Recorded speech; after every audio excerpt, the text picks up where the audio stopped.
All right, so today we're diving into a topic that I think a lot of people are curious about, but maybe don't talk about that much. Yeah. And that's infidelity. Mm-hmm. But we're going to look at it from an angle you don't always hear about. Right. We're going to be looking at it from the perspective of the other woman. That's right. And I think often we hear about infidelity from the perspective of the betrayed spouse. Right. And for good reason, but we don't often hear about the other person involved. Yeah. And for this deep dive, we're going to be looking at an excerpt from Esther Perel's book, The State of Affairs, Rethinking Infidelity. Great book. And it's really challenged a lot of my preconceived notions about this. Yeah. Like, one of the things is that I think we have this stereotype in our minds of who the other woman is. Right. And I think we often think of like a young seductor. Yeah, the homewrecker. Yeah. But Perel really pushes back against that stereotype. Yeah, she paints a very different picture. She does. A lot of the women that she's talking about in her research and her work are actually older women. Yeah. Divorced or widowed, often in their 50s, 60s, 70s. Wow. And successful. Smart, accomplished, Yeah. and really pragmatic about their choices. Yeah, and it makes you think, like,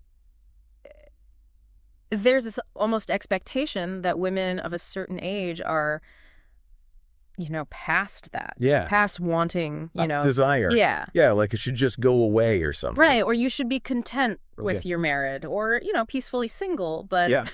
but obviously there's a lot more going on. Yeah, they're still vital human beings with desires, Right. with needs, with wants and longings. Yeah, and they're looking for connection. Exactly. And it doesn't just magically disappear Absolutely. with age. It's a lifelong thing. Yeah, and I think some of the women that she talks about in this excerpt Mm-hmm. are looking for validation, intimacy, and a level of emotional connection Right. that maybe they feel is missing in their lives. That's a big one. Like she talks about Rose, for instance.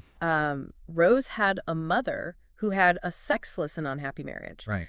And Rose swore that she would never be in that position. Mm-hmm. So she enters this affair and finds the passionate connection that she craves. Wow. But it also makes you wonder if she's subconsciously choosing this path because it's familiar. Oh, that's interesting. Like, are we drawn to repeating these patterns? Oh, yeah. Even if they're unhealthy? Absolutely. I mean, Yeah. there's a whole field of psychology that sort of focuses on that, Yeah. Attachment theory and how our early childhood experiences or early bonds really shape the way we relate to other people. So even if these women are consciously seeking something different, they may unknowingly be drawn to relationships Yeah. that mirror past experiences. It's possible, and Perel touches on that in the book, that it's complicated. It's not. It's not always a conscious choice. Yeah. It's a combination of factors. Right. Our personal history, our desires, societal norms. Right. It makes you realize that there's so much more going on beneath the surface of Right. these relationships. It's not just about sex. No. It's much deeper than that. Yeah. Like, even if a woman is seeking validation and connection, choosing to be the other woman Mhm. comes with its own set of emotional challenges. Absolutely, big time. And Yeah. Perel really explores those She does. in the book, this feeling of being adored and special, Right. but at the same time hidden and devalued. Yeah. And so it creates this real push and pull. It's like an impossible Yeah. balancing act. Like, Yeah. how do you... Yeah, how do you reconcile that? Right. How do you live in that space? Yeah. And it seems like that internal conflict can be really damaging over time. Absolutely. It can take a huge toll. Like she talks about Ingrid, Yeah. who was involved in a 10-year affair, and she just constantly grappled with the shame of being a secret, the lack of public acknowledgement, and the illegitimacy of her relationship. It takes a toll. Yeah, and it's a reminder that even if the wife is unaware of the affair, Mm-hmm.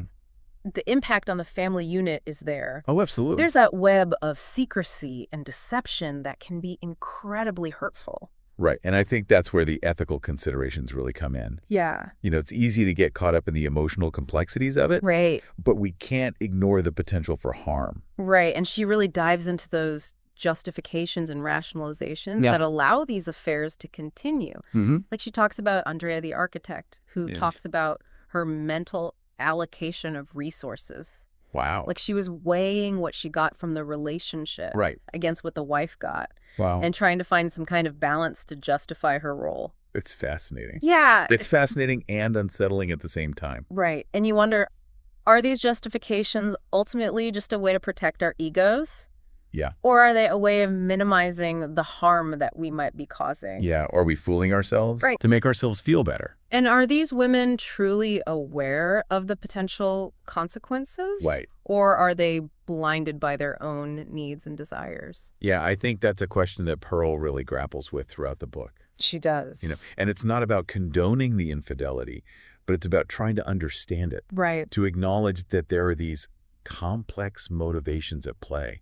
Yeah. And that it's messy and that there are consequences. Right. And speaking of consequences, one of the things that really stood out to me was this idea of stable ambiguity. Oh, yeah. This idea that the other woman can become trapped in this holding pattern, delaying her own life choices and dreams. Yeah. It's like she's stuck in this in-between space, Right. never fully able to move forward. Right. You see that play out in the book in a lot of these stories. Yeah.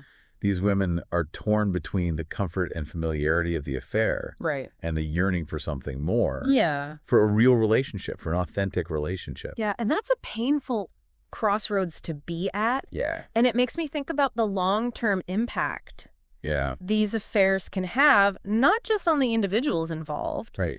but also on their potential for future happiness and fulfillment. Absolutely. It's not just about the immediate gratification or the, emotional intensity of the affair. Right. It's about recognizing that this might have consequences down the road. Yeah. And that this might affect your life in ways you haven't even thought about. And that brings us to another Yeah. really important part of this, which is Yeah. how these affairs end. Right. It's not always this big, dramatic, explosive breakup. Right. Sometimes it's just a slow fade, a gradual realization that things can't go on. Yeah, and that's where this idea of ending things responsibly comes in. Right. Perel really emphasizes that even though these relationships are built on secrecy, Right. there's still a shared history. Right. An emotional connection that needs to be acknowledged. I've always thought of closure as this thing that you seek for yourself. Right. Like a way to move on. But listening to her talk about it, it made me realize that it's also about offering closure to the other person. That's right. Recognizing their pain, even if you know the relationship wasn't legitimate in the traditional sense. Yeah, you're acknowledging their experience. Exactly. And their feelings. Right. And according to Perel, one of the most damaging ways to end an affair is through ghosting. Oh, yeah. Which I'm sure a lot of people listening have experienced this in some form or another. Absolutely. It's that thing where someone just disappears from your life without a word, and you're left completely bewildered and heartbroken. It can be really devastating. Yeah, and in the book she talks about Jill, whose lover she was seeing for years just vanishes without a trace. Ooh. And it just leaves her completely devastated and struggling to make sense of what happened. Right. I mean, it really highlights that even though the foundation of the relationship may be shaky, right, the feelings are real. Yeah. The pain is real. And ending things so abruptly without any explanation. It's brutal. It's like you're denying their experience or pain almost as if it didn't matter. Yeah, as if they were disposable. Right. Which is never true. So what does it mean to end an affair responsibly then? Well, Perel talks about, open communication, setting clear boundaries, being willing to acknowledge the pain that's involved for both people. It's about recognizing the humanity of the other person. That's right. Even if you're choosing to walk away. And that can be really hard. Yeah. Especially when there's so much secrecy involved. Right. And potential for fallout. But it's about recognizing that, these are two people who have shared a part of their lives. And that deserves respect. Absolutely. And sometimes I think that responsibility falls on the married partner. Oh, interesting. Like she talks about Jim, who was having a long-term affair with a younger woman, Lauren. And he was content with the status quo, but Lauren wanted more. She wanted a future. Right. She wanted a family. Yeah. And it's like he was benefiting from the situation while she was stuck in limbo waiting for something that might never happen. That's a good point. And it's Perel who urges Jim to let Lauren go. Wow. Not because he didn't care for her, but because he did. That's interesting. And he recognized that his love was actually holding her back. Right. From pursuing her own happiness. Wow. So to love someone is to let them go. It's not always about clinging to what you have. Yeah, sometimes it's about letting go for the sake of the other person and their well-being. And that kind of selflessness, I feel like, is often missing. It is. From these affairs. Yeah, it's a lot of selfishness. It's so easy to judge these situations I know. From the outside. It's easy to point fingers. But her book really forces you to confront those complexities, It does. the very human emotions at play. It's messy. It's not black and white.